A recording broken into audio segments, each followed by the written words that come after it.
Good evening, and a very warm welcome indeed to all of you to the Internet Hall of Fame 2017 induction ceremony. My name is James Wood. I'm the Chief Communications Officer at the Internet Society, and let me say that it's an enormous pleasure and privilege for me to have the honor of being part of this historic occasion this evening amongst so many Internet visionaries and innovators.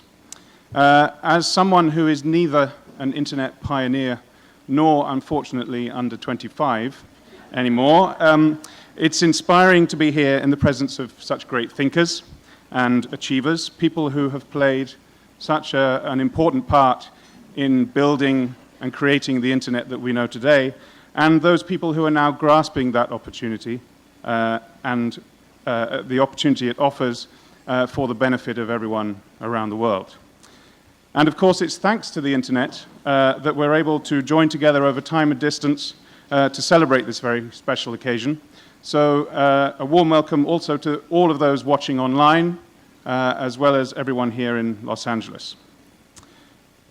The Internet Society founded the Internet Hall of Fame in 2012 as a recognition program that honors pioneers, entrepreneurs, and trailblazers who have made significant contributions to the advancement and expansion of the global Internet. This year, as part of the Internet Society's 25th anniversary, we welcome our fourth class of Internet Hall of Fame inductees. As you may know, this ceremony will also act as the kickoff to our inter-community event, our global meeting for our membership around the world on the Internet, for the Internet.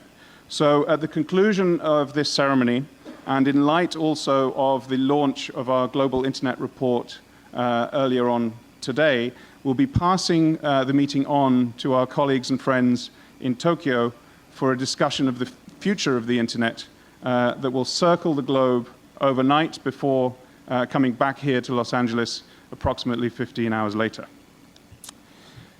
As we prepare to welcome our new inductees into the Hall of Fame, we're particularly delighted to be here on the UCLA campus, a place which itself is rich in Internet history.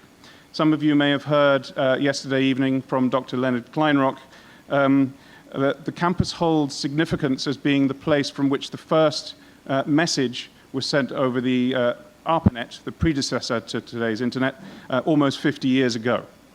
Fittingly then, and to open today's ceremony, I'd like to ask UCLA's Dean Jayathi Murthy, Dean of the Henry Samueli School of Engineering and Applied Science, to say a few words. Dean Murthy.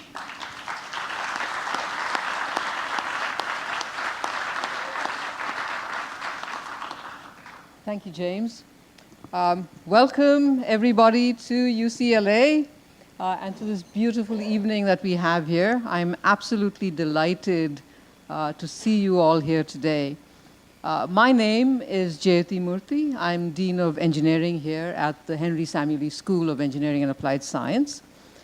We are honored to be hosting this marquee event this evening, recognizing the leading lights in the Internet world, those under 25 and those of us who are considerably over 25. And as James said, you are located just across the street from Belter Hall, from which the first Internet message was sent. I do want to give a shout out to UCLA Engineering's distinguished professor, Len Kleinrock, an Internet Hall of Famer himself, who led the team that developed the technology and eventually supervised the launch of the first message in 1969. Len, where are you?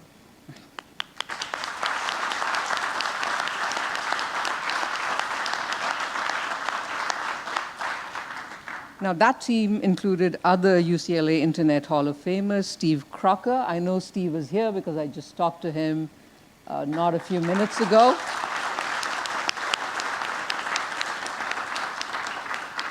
So Steve led the software group, and then, of course, we all know that young software prodigy, Vint Cerf. right? So I guess he's not here, but I'd like to recognize him as well.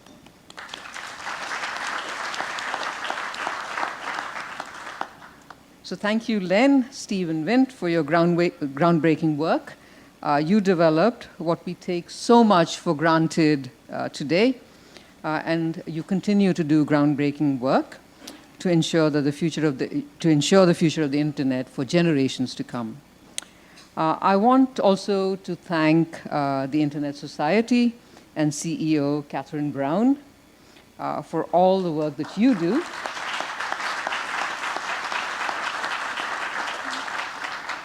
Your efforts to maintain an internet that is accessible to all, globally connected, and unassailably secure is critical. You remind us how important it is to make the right collective decisions as we look at issues of governance, standards, and regulation. These are all the kinds of deeply important questions that you tackle every day.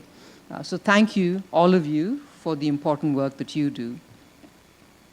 Now tonight, we'll be recognizing individuals who've helped bring us here to where we are today, a world in which we have instant access to just about any piece of information that you can possibly want, where we can stream the world's entire music catalog from the palms of our hands, to watch our favorite movie, where e-commerce accounts for 10% of the total retail sales across the entire globe today already, and a number that's getting higher.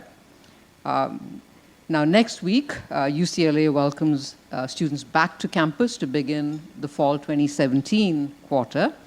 And it's interesting to note that these students have never known a world without a pervasive internet, embedded in their telephones, in the family television, in the cars that they drive. It is the only world that they've ever known, and that's amazing to contemplate. This pervasiveness, we find, is also reflected in the student interest in computer science. So this is a number I cite really often. This year, we had 24,000 applicants into UCLA engineering, all right? This huge interest in engineering and tech. We have 800 spots to fill, all right? And this is the way it is across the UCs, and particularly at UCLA. You'll know that a large percentage of these students are applicants into computer science. Computer science is drowning in applicants, and this is a direct result of the experience that these students have with the internet.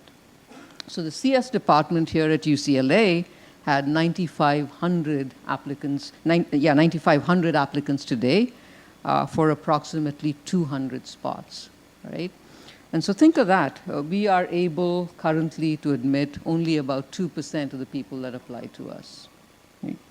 That sort of demand hasn't gone unnoticed by the University of California, and it's driving a significant expansion of our school. UCLA Engineering is going to grow by nearly 30% in the next 5 to 7 years. A big chunk of that expansion will be in computer science in a variety of different areas tied to computer science, AI, machine learning, data science. But computer science also drives a number of other fields. Computer science is driving mechanical engineering, it's driving bioengineering, it's driving our connections to the medical school. So the imprint of computer science and the internet is incredibly big. Now, those of you who happen to drive down Westwood Boulevard would have seen our new building, okay? Engineering 6, right across the street. That's going to be the future home of the computer science department. It adds about 150,000 extra square foot to our own footprint here, and will take some of the expansion that UCLA Engineering is undergoing. And so we're in a really good place. It's the vision of people like you in the audience that drove this extraordinary expansion of the internet. Who would have thought 30 years ago that this is where we would be, that the internet would drive, I don't know, dating, right? Movies. It would drive the outcome of elections. I mean, think about where we are today and where we started, right? So on this 25th anniversary celebration of the Internet Society, I know you will be welcoming a special class of the Hall of Fame inductees. And to tonight's honorees, I want to say thank you. You have helped change the world for the better, and you inspire the next generation of visionaries to do the same. So congratulations to each one of you, the movers, the shakers, the seers, the shapers, the keepers of the flame of the internet. I salute you. Congratulations to all of you. Thank you.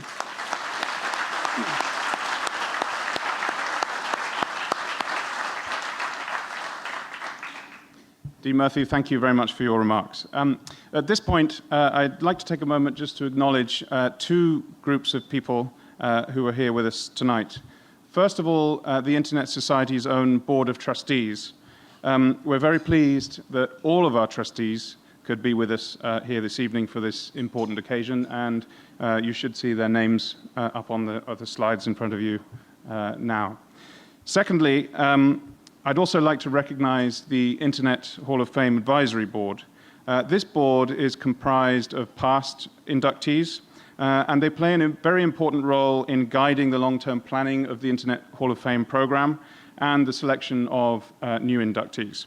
We have 11 members of the advisory board here joining us this evening, along with many other past inductees, and you'll actually recognize them from their green, teal-colored badges. And again, their names should be up on the slides in just a second. But now to get proceedings underway, I'd like to introduce to the stage Gonzalo Camarillo, the chair of the Internet Society Board of Trustees, there he is, to say a few words before we move to the presentation of the awards. Thank you, James. So welcome, everyone. So very brief to introduce the actual event. As you know, ISOC, the Internet Society, is very proud to support the Internet of Hall of Fame. This year, actually, we have, as you know, 3 categories: pioneers, innovators, and global connectors. You have the description in the brochures. It depends on, where the impacts that, all these awardees fall, whether it was technical, policy, or more into growth and use of the internet. And depending on that, we have several categories to recognize them. This year, we don't have any pioneer, but we will be recognizing 14 new inductees. This year, we decided to basically join this ceremony with the 25 under 25 ceremony. We recognized them this morning, and I think it was a great mix. Yesterday, we had also a dinner to see, the past, the present, and the future. So not only looking into the rear window, or the mirror in this case, but looking also into the future. So I think I was talking to some of the young awardees, and they were very excited actually to meet, legends of the internet. So I think that combination was really great. And without further ado, I just want to thank all the new inductees for your contributions, and over to you, James. Thank you, Gonzalo. So,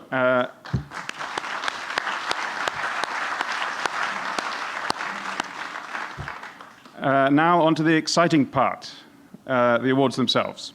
So as Gonzalo says, we have inductees to acknowledge in 2 categories this evening. We begin with our innovators category, where we have 6 inductees. This category recognizes individuals who have made outstanding technological, commercial, regulatory, or policy advances, and who have helped to expand the internet's positive impact on the lives of others. So, our first inductee is someone who has been instrumental in the development of the internet in the Netherlands and Europe since the early 1980s, Jaap Akkerhuis.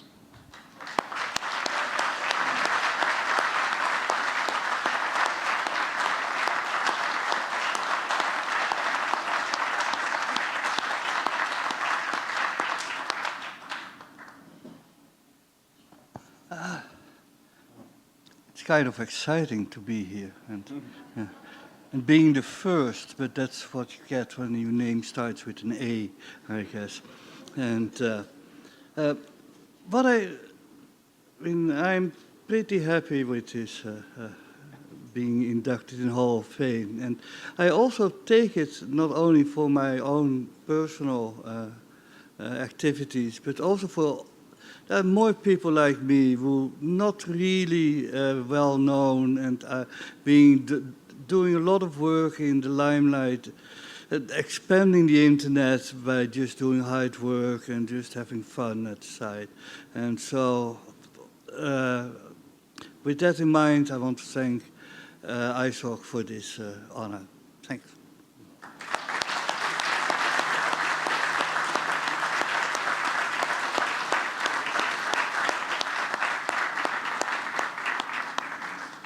I should have mentioned that that is not, in fact, the real award. You will have seen an example of the real award on your way in. They're a little difficult to transport for all of our inductees, and we will be sending them their awards personally. For now, and the purposes of the ceremony, we have a token of appreciation and recognition in the form of a certificate. So that is what they're receiving here. Next, we recognize one of the first people to use the internet to develop and advance global e-learning opportunities for educators and students. Yvonne Marie Andres.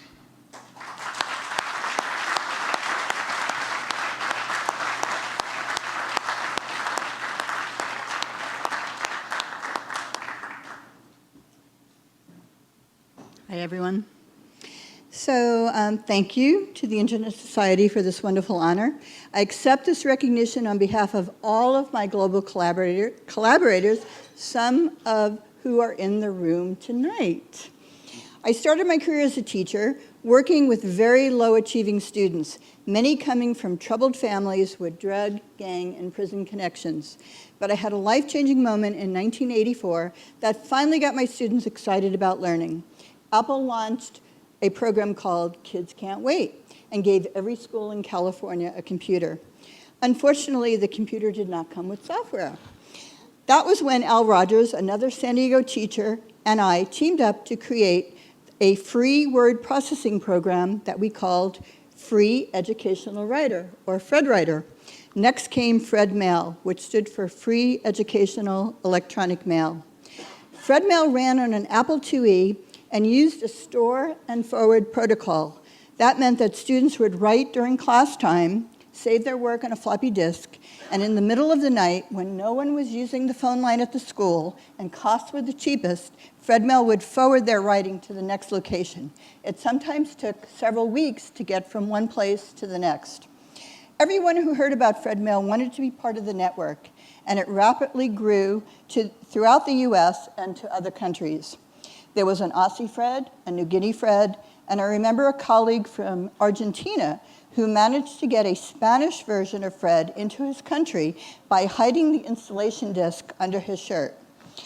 Then in 1991, thousands of FredMail users gained access to the NSF net via new gateways at Merritt in Michigan and SurfNet in San Diego.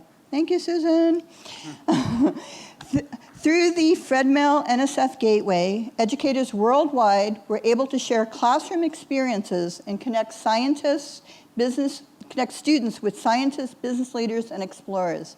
At its peak, FredMail was used by 12,000 schools and had 350 nodes around the globe. When the World Wide Web became available to the public in 1993, we launched our first website called the Global Schoolhouse.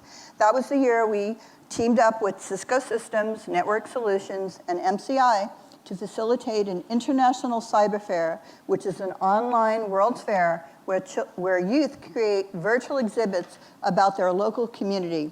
More than 5 million students from 105 countries have contributed. Hi, Tracy, wherever you are. She was involved, and you'll meet her later. This year, we're celebrating our 22nd year running Cyber Fair, and I would love to see projects from every one of your countries in this room. One of my proudest moments came in 1994 when I received a National Science Foundation grant to introduce internet-based desktop video conferencing called See You, See Me to K-12 education. Working with Cornell University, we used See You, See Me to engage students with many notables, including former Internet Hall of Fame inductees, Vice President Al Gore and Vint Cerf. We even used CUC-Me to launch the first ever television broadcast live over the internet with World News Now. Thank you, Victor. Spoiler alert, I predicted that eventually we would be using the internet to share news and learn together. For me, the internet has always been about encouraging collaborations and people connections. For 10 years, I ran a program for high school students supported by the State Department called Doors to Diplomacy. And after 9/11, I was invited to the White House to meet with President George Bush to create Friendship Through Education, a program aimed at using the internet to increase cultural understanding. Fast forward to today. Global SchoolNet has grown to 150,000 registered members from 194 countries. I am always looking for new opportunities to use the internet in innovative ways that will improve the quality of life for all of Earth's inhabitants. I currently co-organize the Global Forest Link project, which connects youth and scientists around the world to collaboratively analyze forest health. And last year, Global SchoolNet joined forces with the Lavender Effect to organize the LGBT History Student Filmmaker Competition to encourage youth to produce digital stories that celebrate significant LGBTQ luminaries, landmarks, and contributions to society. While I'm honored and humbled by the Internet Hall of Fame recognition, my greatest hope is that there are individuals and businesses listening today or tomorrow or next week who will step up to offer support for the work that we do at Global SchoolNet. Thank you.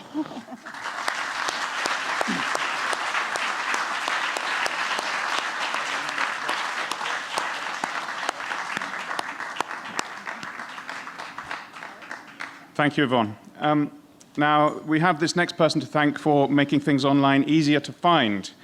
He conceived of and implemented the world's first internet search engine, pioneering many of the techniques that our search engines, great and small, use today. Mr. Alan Emtich.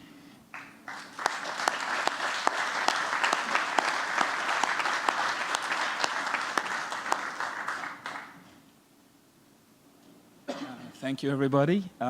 As you can see, I made it here from last night.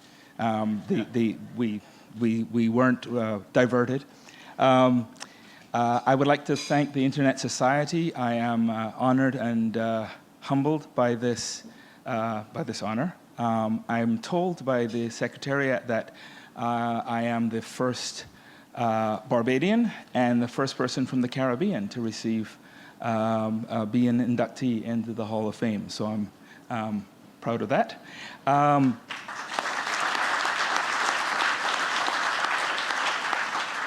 As I look across the assembled crowd here tonight, it's gratifying to see how diverse this is, particularly, and how that has changed over the last 30 years.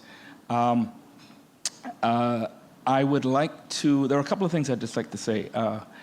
We are in the internet nowadays people think of as being this incredibly competitive and commercial market.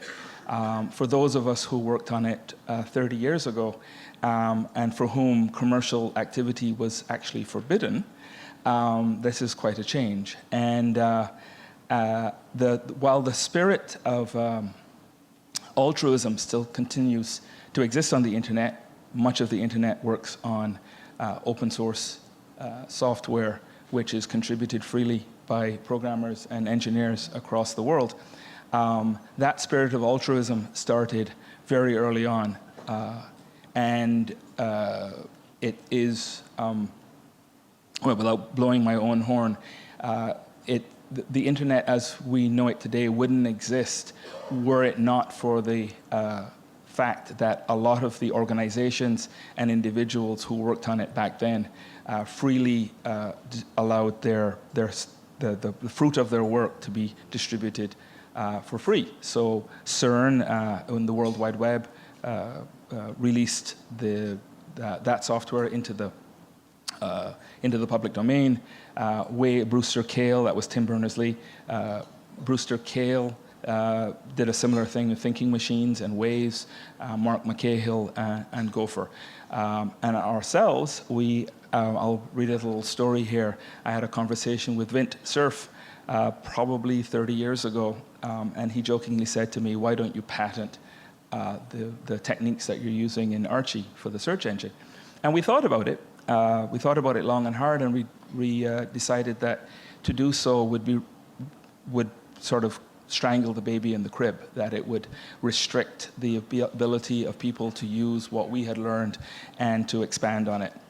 So the primary question I get is, why am I not a billionaire? And I'm quite happy not to be a billionaire. That's fine with me.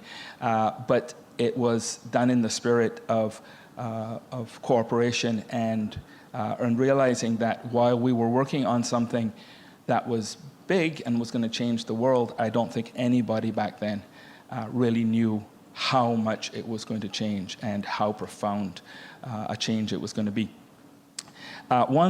Two people I'd like to mention here and thank for me being here is, one is my business partner back then, my boss and business partner with Peter Deutsch, who did a lot of work to bring Archie into the wider world.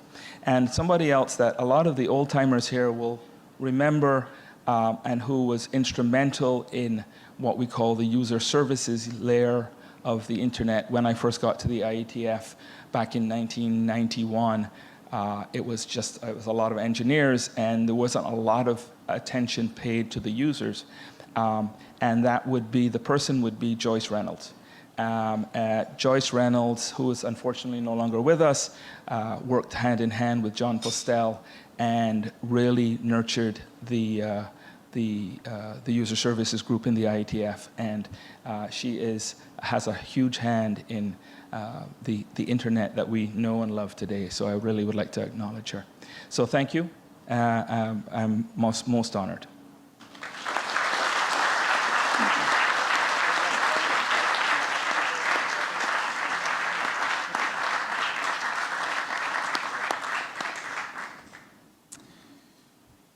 This next person helped to develop and deploy early internet infrastructure through US regional networks.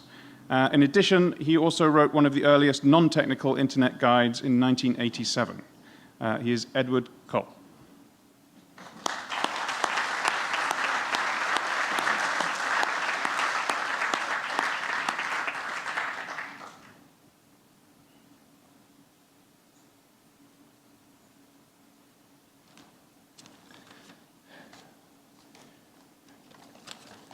Too many pieces of paper. When I first learned about being named for this award, I listened to the acceptance speeches of prior awardees, and I noticed the central theme was, I just happened to be in the right place at the right time. And in fact, I just happened to be in the right place at the right time. But probably more than that, the important thing was we picked the right technology IP. We were a group of experienced software people at the National Center for Supercomputing Applications at the University of Illinois, and we were charged with learning networking and connecting that supercomputer to the rest of the world.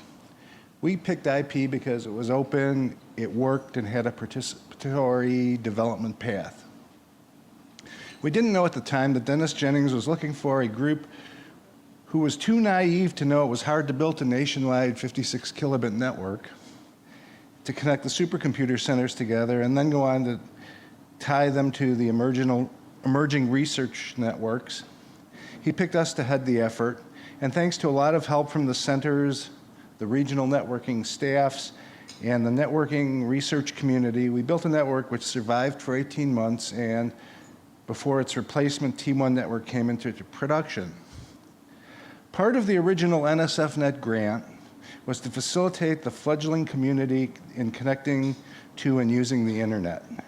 There was an obvious catch-22 here, as the only way to get documentation about the internet was to download it from the ARPANET Network Information Center. And so if you can get connected, you could get the documentation about how to get connected. Therefore, I wrote The Hitchhiker's Guide to the Internet. It was a 30-page guide documenting probably everything I know about the internet at the time, and released it to the community. And it, by the way, was then promptly named RFC 1118 and put up on the NIC with all the rest of the documentation. This led me down the path to being solicited to write a book for O'Reilly, which included not only how to use the internet, but cataloged 1,000 sites where information could be found. The book hit the shelves about the same time as the internet was discovered by the public. So suddenly I spent a year teaching whomever wanted to know what is the internet. Anyway, I'd like to thank the Internet Society and the community for this honor, and I'd like to acknowledge the help of U of I coworkers Charlie Klein and Ross Veach, who did a lot of the real work and allowed me to do the fun stuff and be standing here today. And I have to add that Charlie Klein, getting back to Yvonne's talk about See You, See Me, Charlie Klein, to show it's a small community, wrote the audio portion of See You, See Me. So he was actually part of Yvonne's successes in this area as well. Thank you very much.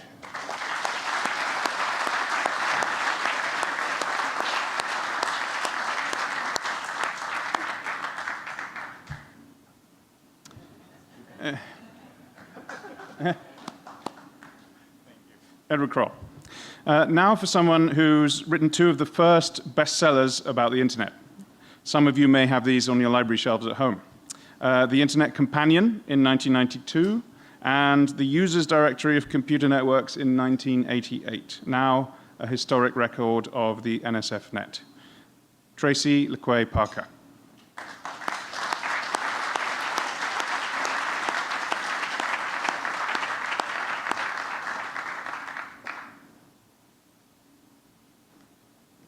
Thank you to the Internet Society. I am honored to be inducted into the Internet Hall of Fame. I know and have worked with a number of the previous inductees, and I've spent some time learning about the amazing accomplishments of this year's inductees.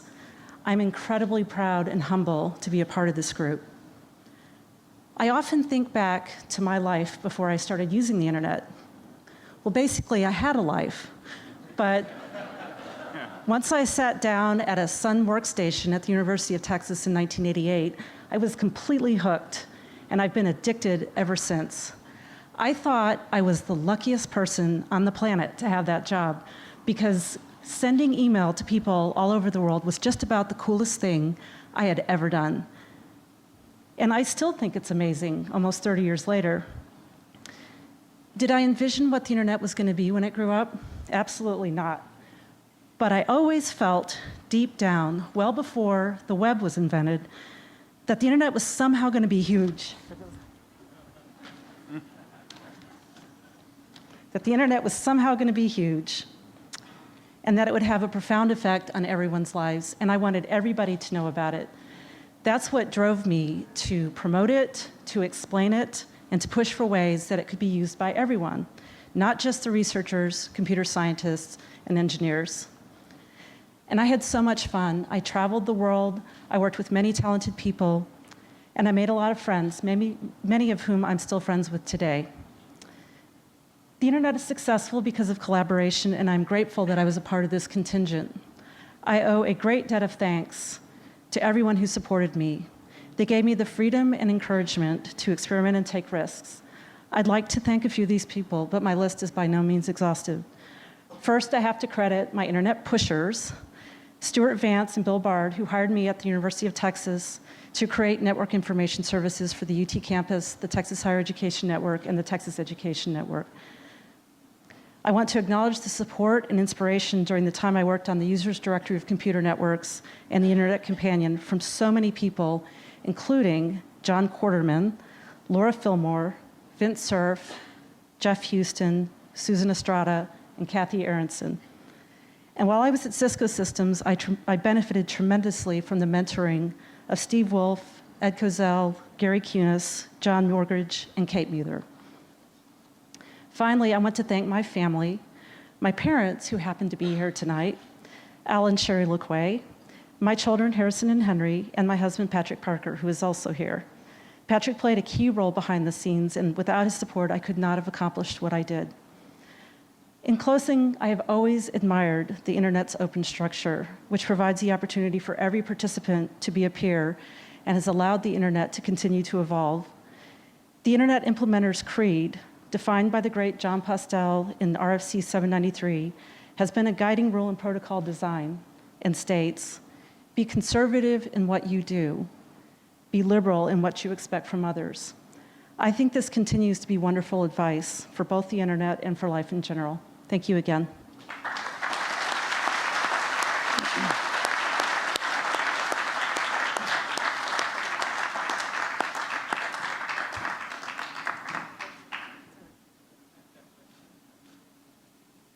Tracy, thank you. And finally, in this category, someone who has contributed extensively to the Internet's technical evolution and designed how email is routed using domain names. Craig Partridge.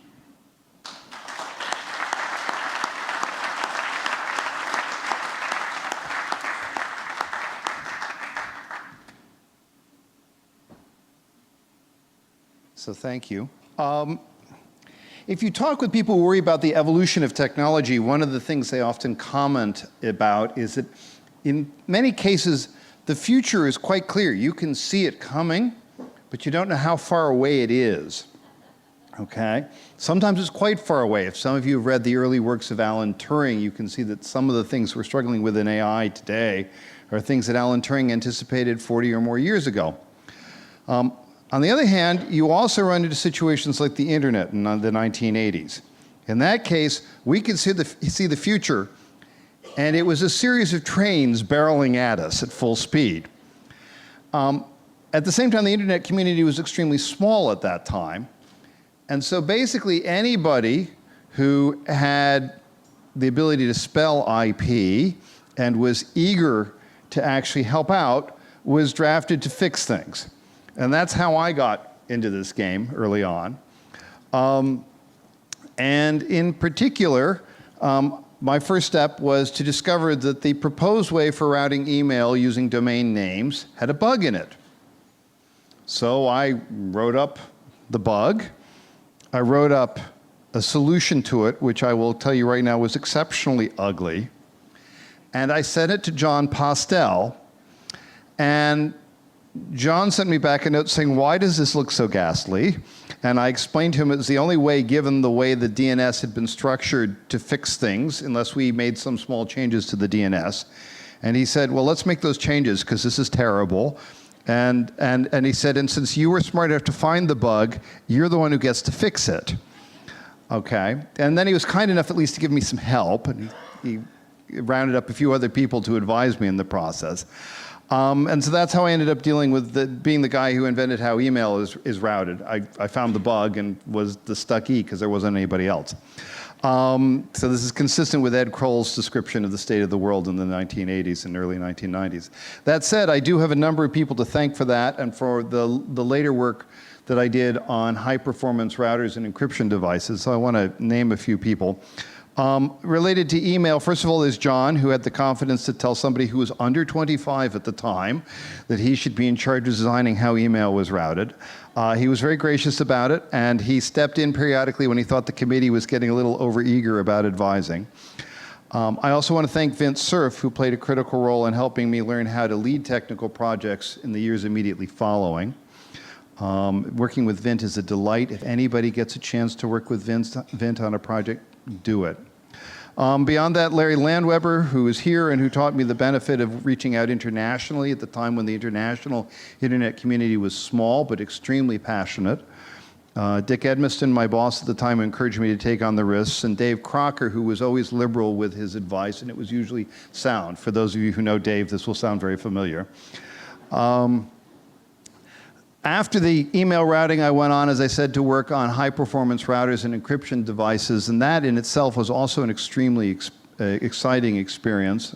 Building the world's fastest router at a time that people believed that router technology couldn't go faster was an extraordinary experience, and that only worked because I had a few very extraordinary people to work with me. One is a gentleman named Walter Milliken, who probably many of you have never heard of, or if you do, you know him from the Steve Jackson Games lawsuit many years ago by the EFF, but he is actually one of probably the top 4 or 5 people in the world at figuring out how to make hardware and software work together. The kind of guy that says, no, no, you don't want to do make that bit the control bit because it will cause the software to require an interrupt every 10th time you receive something. You don't want that. That kind of guy. There are only few in the world who could do that. Other people are folks like the late Chuck Thacker. Walter was one and saved me on both encryption devices and routers from making many mistakes. Beyond that, Dr. Steve Kent, who's also a member of the Internet Hall of Fame and who helped in many of the hard problems on the high-performance encryption devices.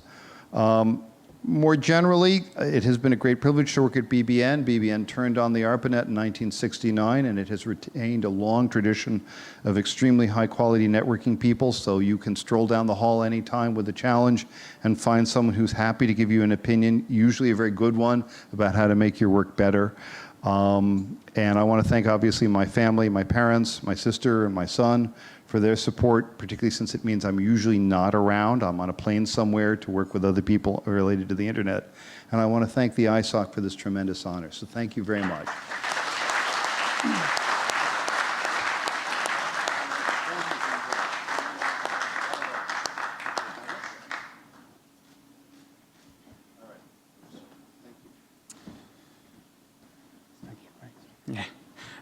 Our second category is our Global Connectors category. And this recognizes individuals who have made significant contributions to the growth, connectivity, and use of the internet, either on a global scale or within a specific region that has resulted in global impact. We have 8 inductees in this category. Our first global connector led the team at the American University of Beirut that brought the internet to Lebanon and established the Lebanese Domain Registry. Nabil Boukhalid.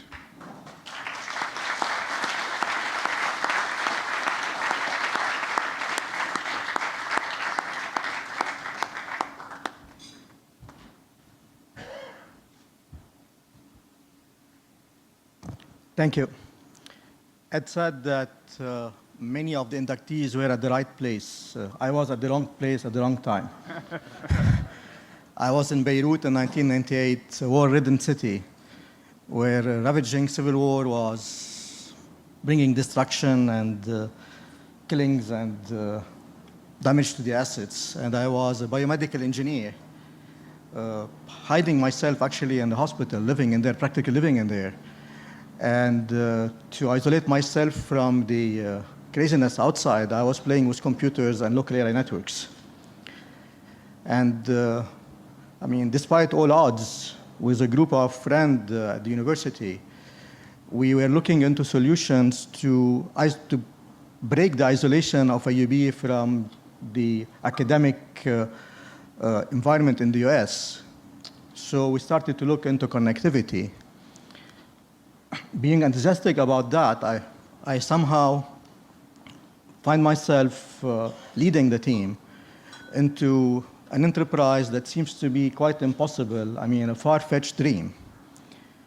And after many trials to connect the university to BitNet, to EARN, to the internet, and failures, being disillusioned by also the Taif agreements that was supposed to bring peace to Lebanon, but brought impunity to those who were destroying Lebanon, I immigrated with my wife and the baby daughter to Canada. In Montreal, I quickly realized that the urge to connect Lebanon to the internet was burning inside me. So I kept on seeking solutions, and I was one of the lucky people who were invited by George Sadowski to INET 93, where I was on the technical track and under the lead of Randy Bush. And that was really a paradigm shift. During that summer at Stanford, Randy Bush was instrumental in helping me find a solution for the chicken or egg first puzzle by hosting the .lb services on phg.com infrastructure. And that way I was able to go around the monopolistic problems that we have with what looked like telecom infrastructure in Lebanon. And second, I met wonderful people and I became engaged with the Internet Society. The most beautiful society that I've ever been and worked with.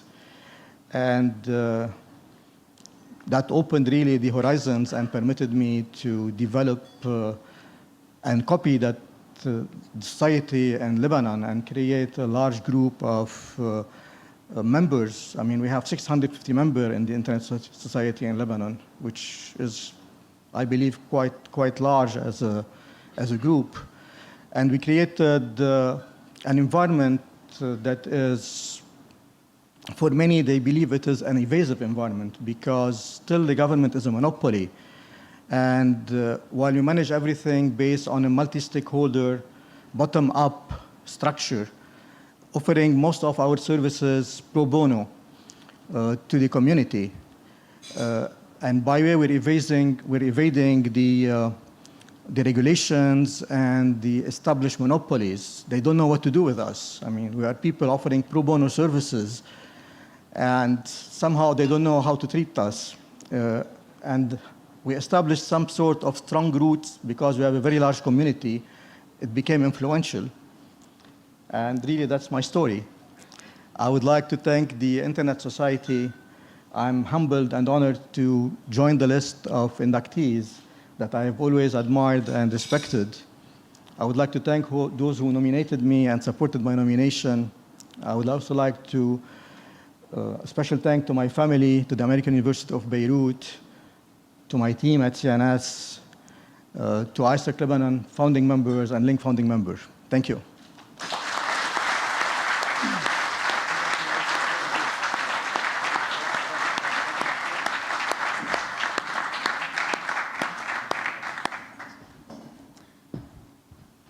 It's good to see some wine flowing in the room. I was getting a little worried about all the empty glasses I could see in front of me. Now for an individual who co-founded BitNet, a precursor to the internet that offered many of the internet's core services year before the commercialization of the internet itself. He is, of course, Ira Fuchs.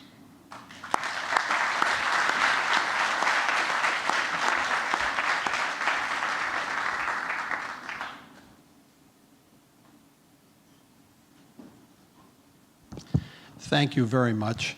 I'm absolutely delighted to be here on this, the 25th anniversary of the founding of the Internet Society. This month also marks the 36th anniversary of the founding of BitNet.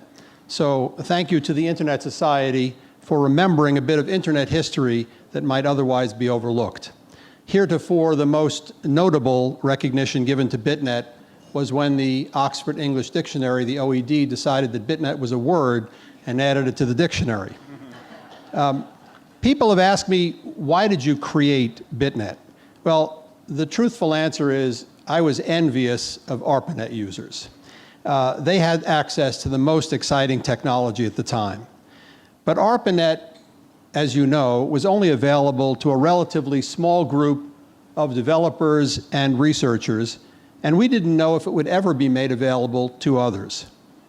I wanted to find a way to provide at least some of the core ARPANET services, email, file transfer, and interactive messaging, to a much larger group that included faculty and students in all disciplines at every college and university in the world.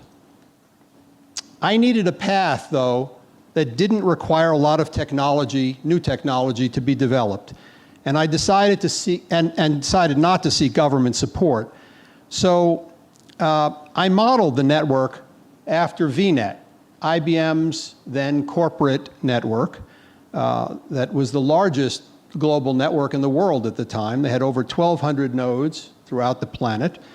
And IBM's global network, corporate network, utilized IBM's RSCS networking software. And I asked my colleague, Gray Freeman at Yale, if he would be willing to connect Yale to City University of New York, where I was. as a start. And he liked the idea. So we connected our institutions with 9,600 baud leased lines, and we named the network BitNet, originally because it's there, and later because it's time network. And then I invited 34 colleges and universities to join our fledgling enterprise. Now, since many of those schools, maybe even all of them, were using IBM mainframes, it meant they already had what was needed to join. And as a result, it grew very quickly. Within a year or so, we were able to show success in the United States, which led to IBM offering to support a European backbone by connecting City University of New York directly to Rome and funding the inter-country links leading to the birth of EARN, the European Academic Research Network.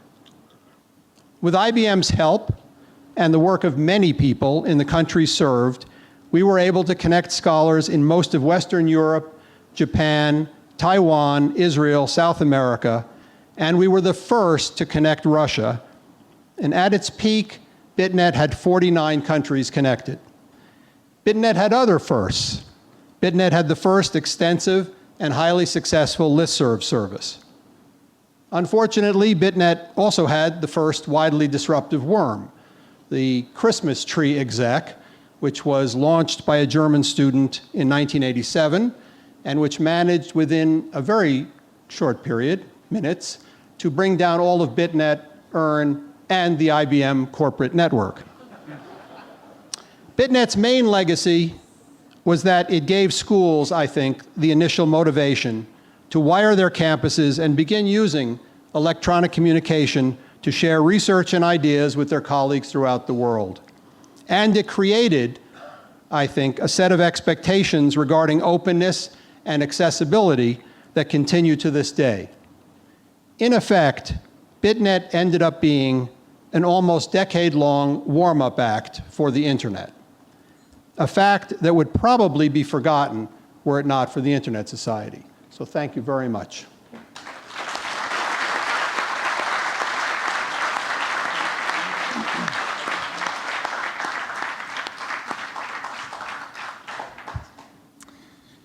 Ara, thank you. In recognition of his instrumental role in the expansion of the internet across the Asia Pacific, Shigeki Goto.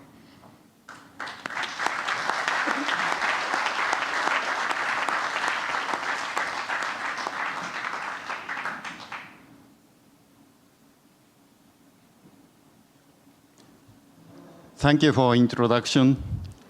We are all aware that the UCLA is a very birthplace of ARPANET. However, UCLA's activity is quite wide. For my personal memories, UCLA is a place of artificial intelligence. Here shows the evidence that was one of the top conferences of artificial intelligence, ICHICAI or IJICAI, International Joint Conference on Artificial Intelligence, held in 1985. I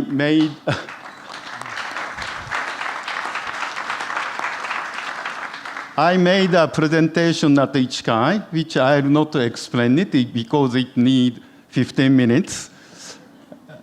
That was my last activity in California at the time. I was a visiting scholar at Stanford University, and under the leadership of Professor John McCarthy, who coined the word artificial intelligence.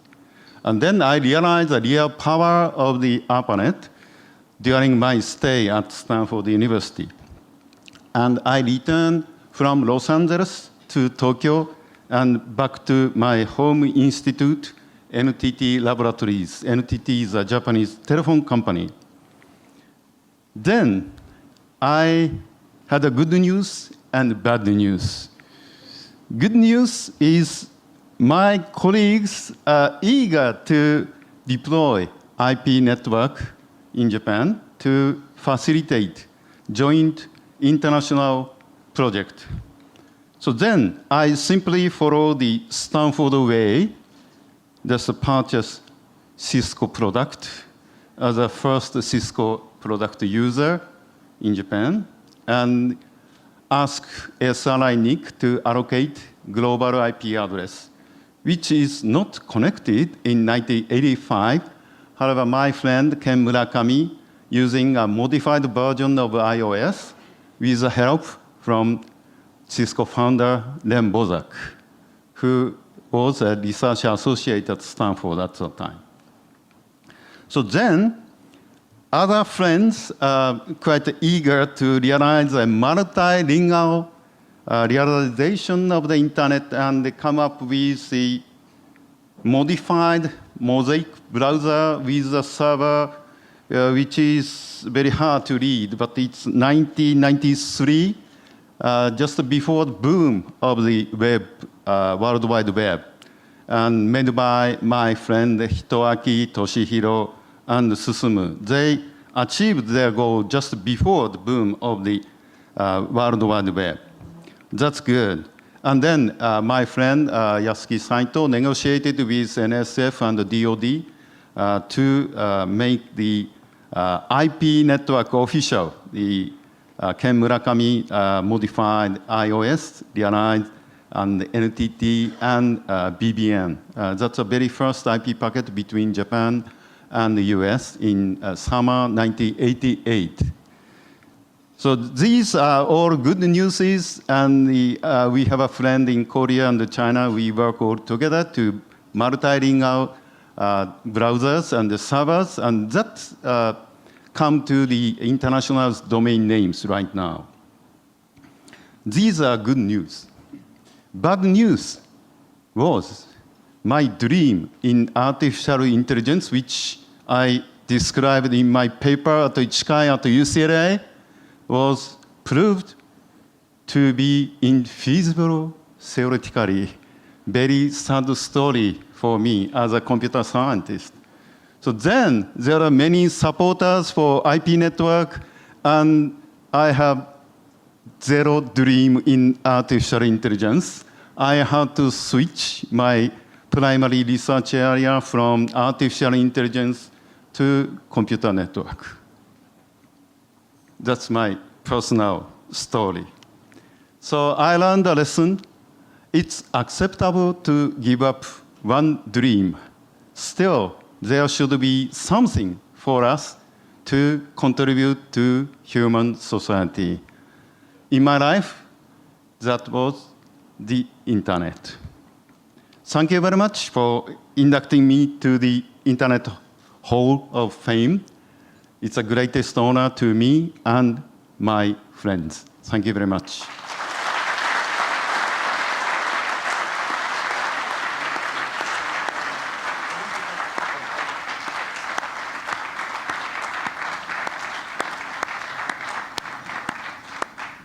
Shigeki, thank you.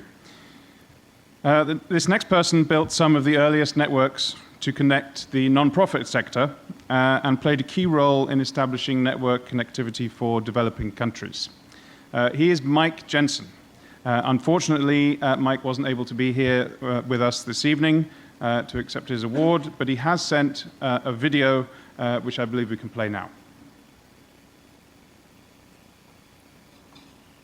Good evening, ladies and gentlemen. I'm really sorry I couldn't be here in person this evening, but unfortunately circumstances were against me. However, I am deeply honored to be part of this year's inductees into the Internet Hall of Fame. The 25th anniversary of the Internet Society, an organization that has done so much to further the goals of an open and broadly available Internet. I think we have a long way to go still. We only have about half the population connected in the world. So I hope it doesn't take another 25 years for the rest of the world to be connected, but I'm very excited about the new technology developments and the new strategies that are emerging to bridge the digital divide. In accepting this award, I'd really like to voice my deep appreciation and support for the work that I've done from my families, my friends, and my colleagues around the world who have put up with my almost constant travel and tinkering with various computer systems over the years.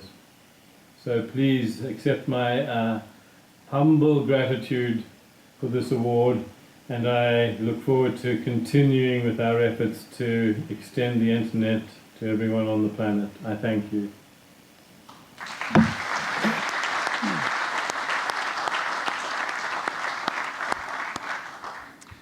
On to our next inductee. Responsible for leading technical education of the internet in dozens of countries in South America and in Africa, and instrumental in building the Universidad de los Andes direct connection to the internet backbone, Hermano Pietro Semoli.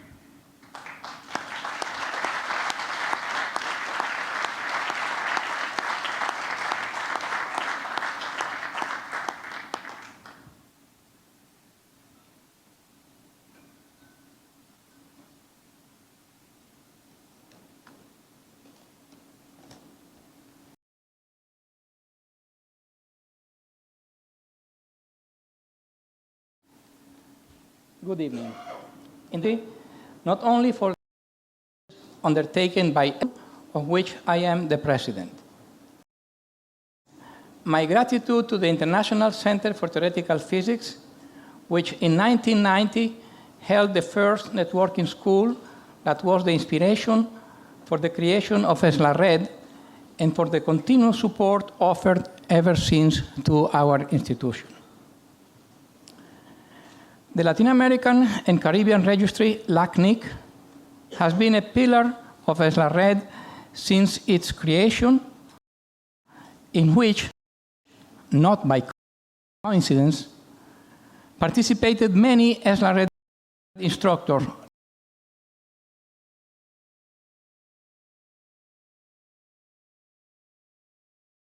like Raúl Echeverría.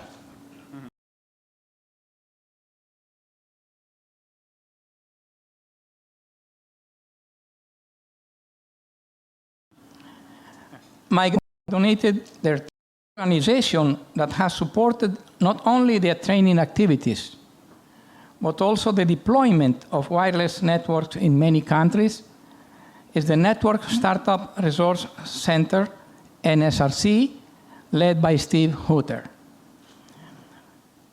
A pivotal person in my involvement in networking is Glenn Reichart. He invited me to spend part of my 1991 sabbatical at Suranet, where I was able to observe the complexity of running a big regional network. Furthermore, Glenn introduced me to Sol Hahn from the Organization of American States, OAS, who had a program to promote internet in Latin America, through which he provided funding for the first networking school that was held in Mérida in 1992.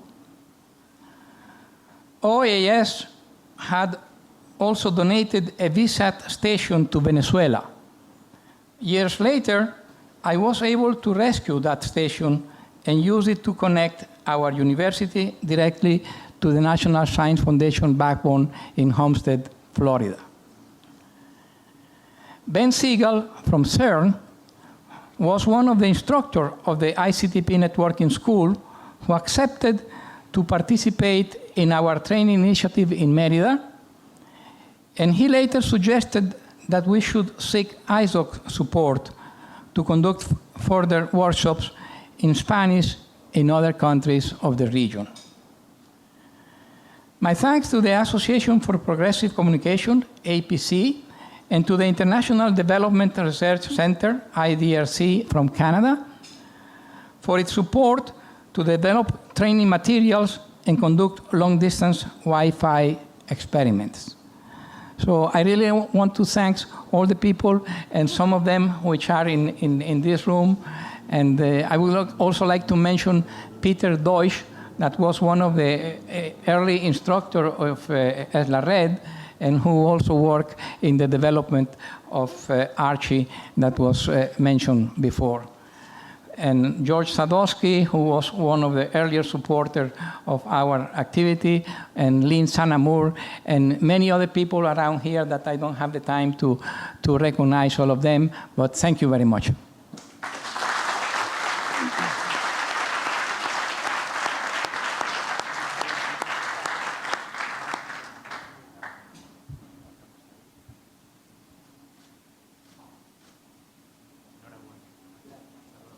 Hermano, thank you.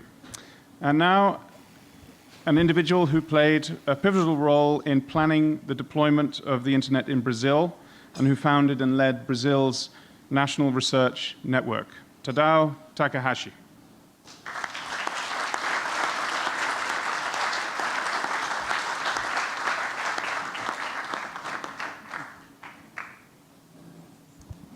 Thank you very much.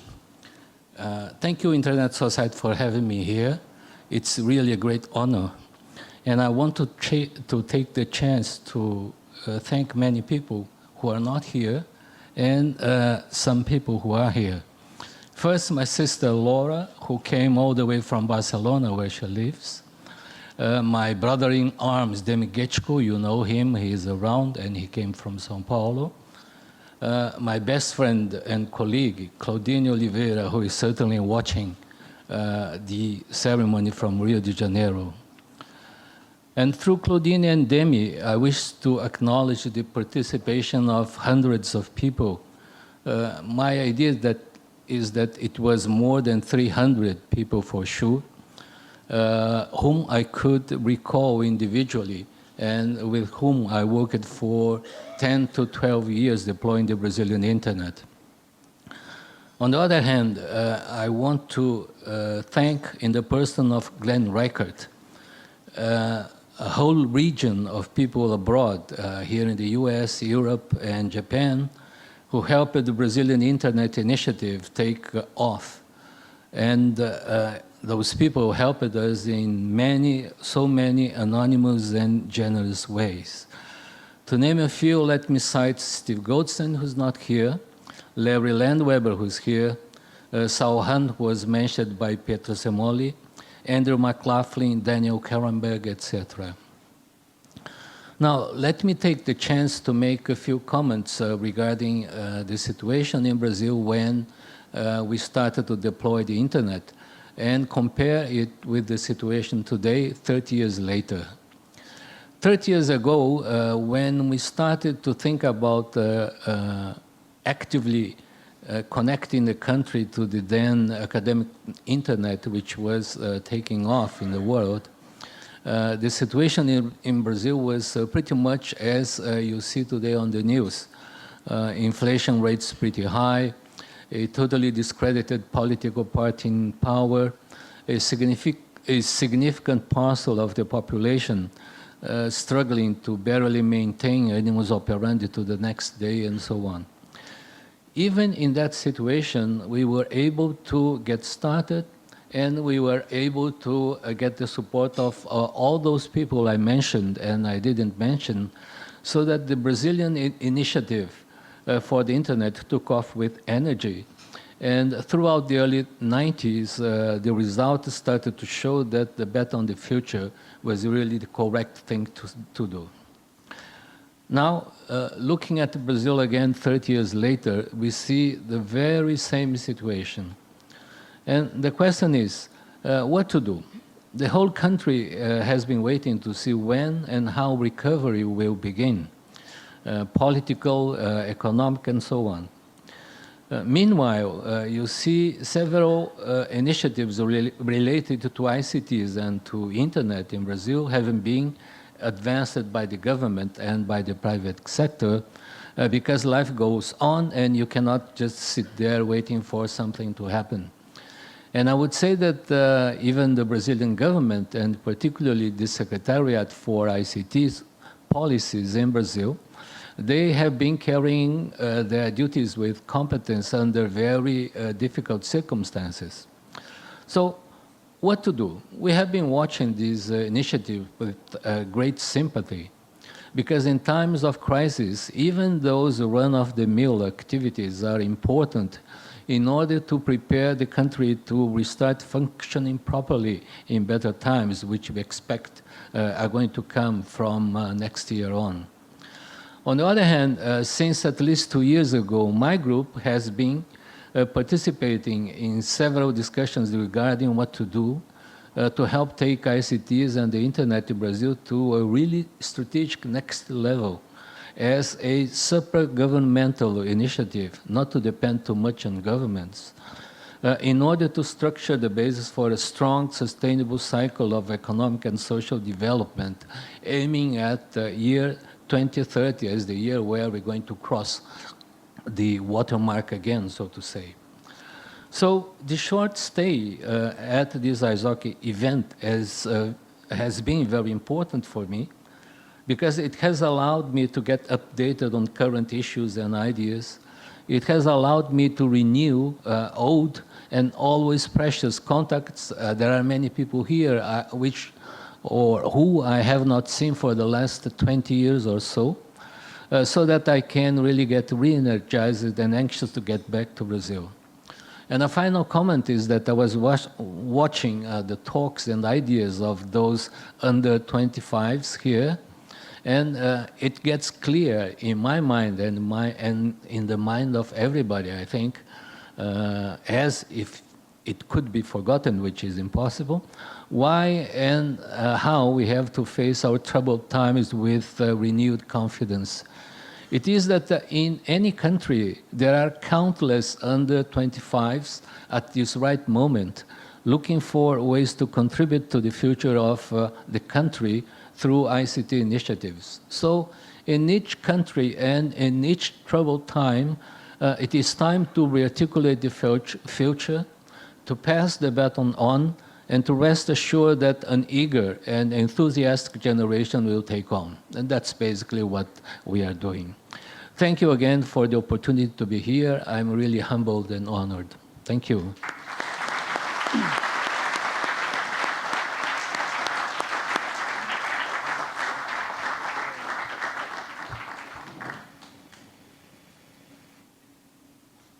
Tadao, thank you. So to our penultimate inductee, Florencio Ultreras, led the connection of Chile to the BitNet network in 1987 and headed Chile's pioneer academic network. As with Mike Jensen, unfortunately, Florencio can't be here this evening, but we do have a video again to play for you. Good afternoon. I feel deeply honored to receive this recognition from the Internet Society, an organization that has done so much for the development of the Internet in the last 25 years, a period of time that has taken the net from an academic curiosity to the net where everything depends on today. During all this time, many of you have been involved in developing the Internet and making it the tool of many faces, from academic collaboration to business and shopping, from social interaction to democracy promotion, in short, to all fields of human activity. We have gone from the promotion of connectivity to a connectivity-dependent society, and many could feel that the job is done. That's it. We created the global tool we need. But, being true that we have done great progress, our job is far from being completed. In terms of connectivity, we have huge differences between different regions of the world, with household broadband speeds ranging from 28.7 megabits per second in South Korea to 1.4 megabits per second in Paraguay, a 20-fold difference. Moreover, the price for a 10 gigabit wholesale connection between Latin America and Europe or the US is 20 times the price of the same connection between Europe and the US or Asia and the US. These factors have remained constant a long time. If we add to this the difference in purchasing power between the different regions and countries of the world, we can see that the bandwidth challenge is far from being solved. It is clear that the market by itself will not solve these differences. Governments and international organizations are needed to promote new investments that drive telecommunications infrastructure to a more robust and diversified topology covering the world. We must go beyond the actual status, where continents depend on passing through one single country to communicate between them, and where some regions of the world monopolize the submarine cables connecting all of us. A great example of collaboration in this sense is the Bella project, where the European Commission, the academic networks of both Europe and Latin America, and the private sector are working together to build a new cable system to connect both continents by a direct path, and improve in this way reliability and robustness of both academic and internet connection. Also, as the internet has become an integral part of our lives, we face new challenges in terms of security and privacy. As many devices become more and more connected, new opportunities arise. but also new dangers we must be aware of. We must foster a better coordination of our technical teams, as well as our governments, and the policies that make the internet a safe place. And we must do this without imposing censorship or controls that deteriorate the great possibilities that these tools have provided to democratic government movements around the world. But at the same time, these tools have created the danger of making Orwell's 1984 reality, as people trust their personal information to global companies that are not subject to the laws of the countries we live in. We love to be global, but we must be aware that the international legal system is still weak to protect individuals from the abuse of companies who know too much of the personal behavior of people. Organizations such as the Internet Society must speak loud to make sure that these companies are not above the law, and also to avoid that any particular country imposes its law over the citizens of the entire world. Let us make the cloud a place respecting privacy and the laws of the countries we live in. It has been a privilege to be able to work with so many of you along these years and contribute from Latin America to this global endeavor. Thank you very much for allowing me to be part of it and for this recognition that I deeply cherish. Be sure that I will continue working with you to build a better internet for a better world. Thank you very much.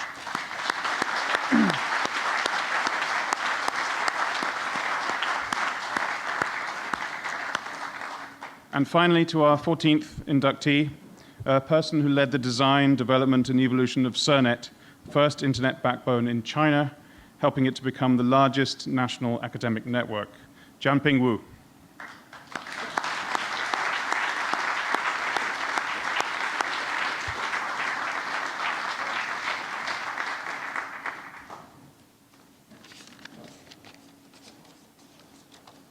Thank you, James. Good evening. Today, I'm very excited here to indicate in Internet Hall of the Film. In this special time, the special location, with very special people.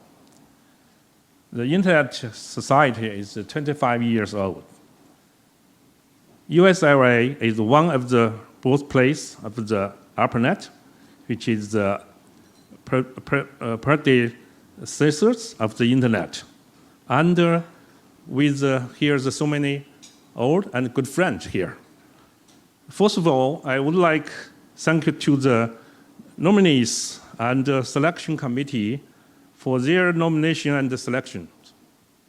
I believe that just do not present this honor to me, but also to all of the Chinese Internet scientists and engineers, the CERNET team, and the Tsinghua University. Also, APEM Pacific colleagues for their efforts and contributions. Secondly, I would like to thank to the global Internet communities, such as ISOC, IETF, and ICANN, for their sensitive and selfless support and help for the China and the Asia Pacific since the past 20 years. We remember that clearly that in the 1995, the earlier Chinese delegation participated the INET conference by ISOC in Sheraton Waikiki, Honolulu, Hawaii.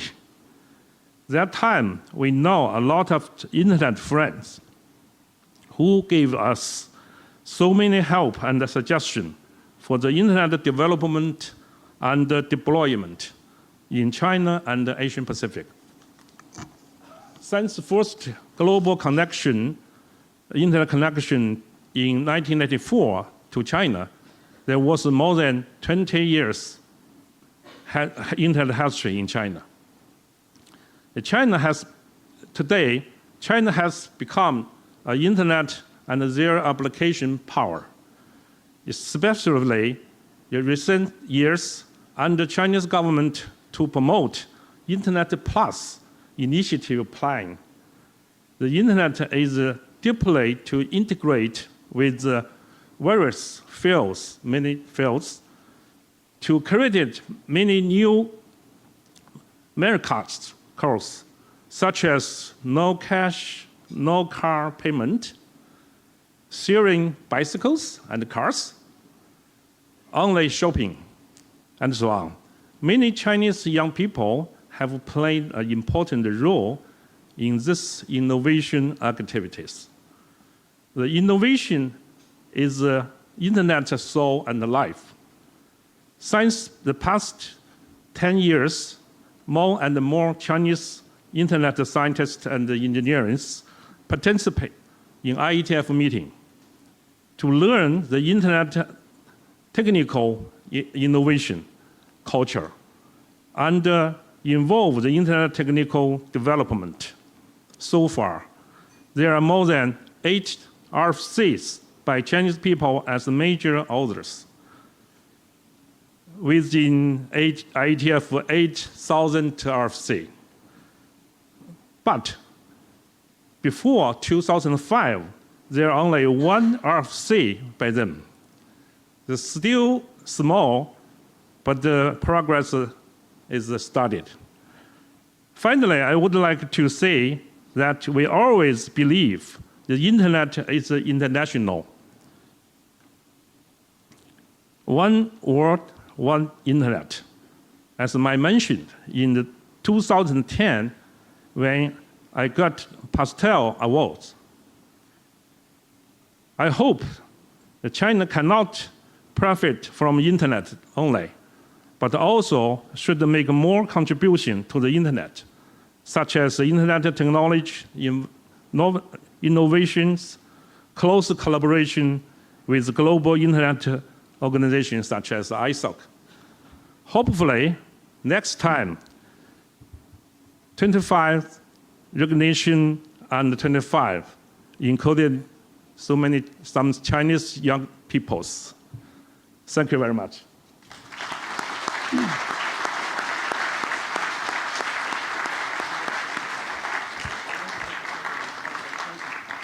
Yanping, thank you very much. And thank you also to Gonzalo for doing such a good job of handing out the awards. Thank you. That more or less concludes our ceremony, ladies and gentlemen. I think we've ended more or less on time, so I've succeeded in keeping the British reputation for punctuality intact. And of course, I'd like to welcome Kathy Brown to the stage to lead us to the next part of the evening. Thank you very much.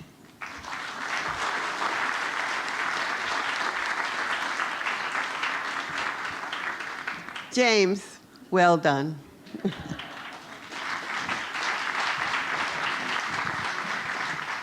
I would like to add my congratulations to our esteemed colleagues who were just inducted into the Hall of Fame. It fills us at the Internet Society with great pride that we should be part of an organization, of a society, of a community that includes all of you. Sitting here listening to the stories of your life and your experience and what you have contributed to the Internet just gets us ready to get up tomorrow morning and make sure that we keep this great dream alive.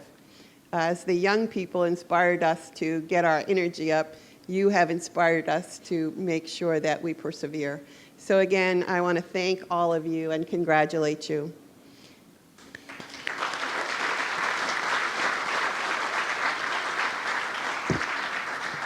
I'd like to cite my dear colleague, Lynn Santamor, for her great vision in understanding that there was a necessity to have this Hall of Fame.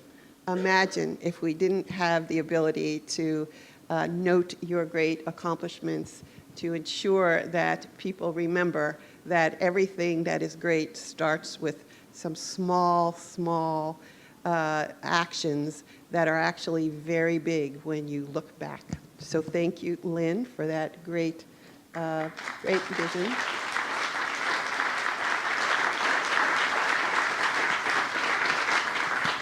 And a special hats off to Wendy Cover, who has been the tireless secretariat for the Hall of Fame for the last number of years. So thank you, Wendy.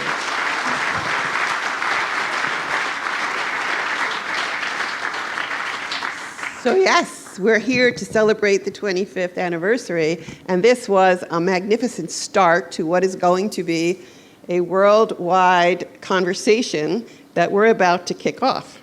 We call it intercommunity. It is our effort to use the internet to bring our community, the internet society, together. As we say, using the internet for the internet, by the internet.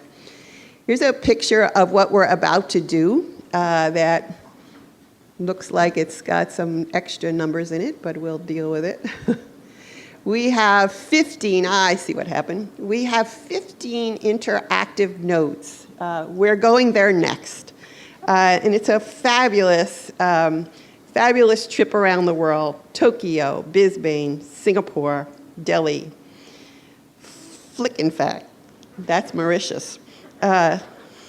Johannesburg, Cairo, Beirut, Istanbul, Geneva, Lisbon, Dakar, Montevideo, and back to Guadalajara, and then New York, and then back here by 10 o'clock tomorrow morning.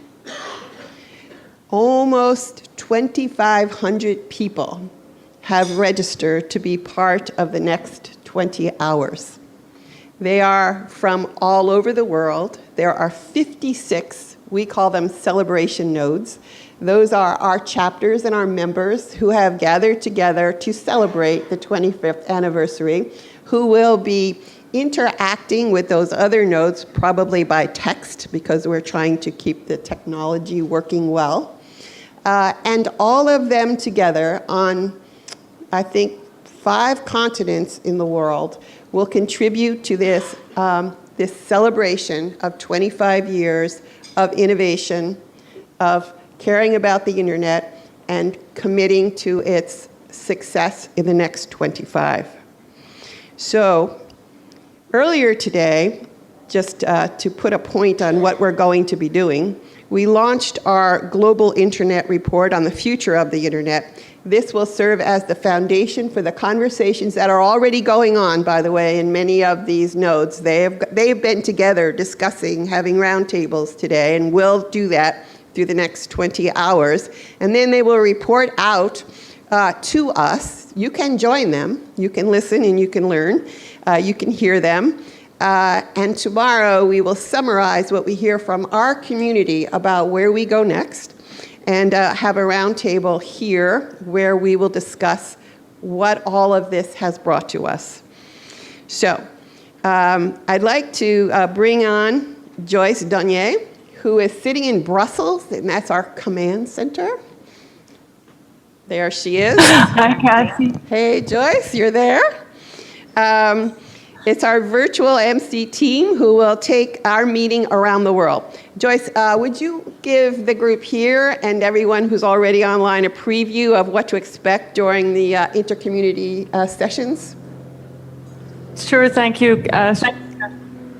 Thank you very much, Elaine. A little bit of what was happening during our night here and your evening. So thank you for sharing that online. It was great to see you there.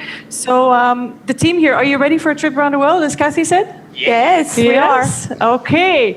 So we have here in Brussels, we have Carlos Guerrero, who's our vice president of the Peru chapter and who's also one of our founders of the Youth Special Interest Group.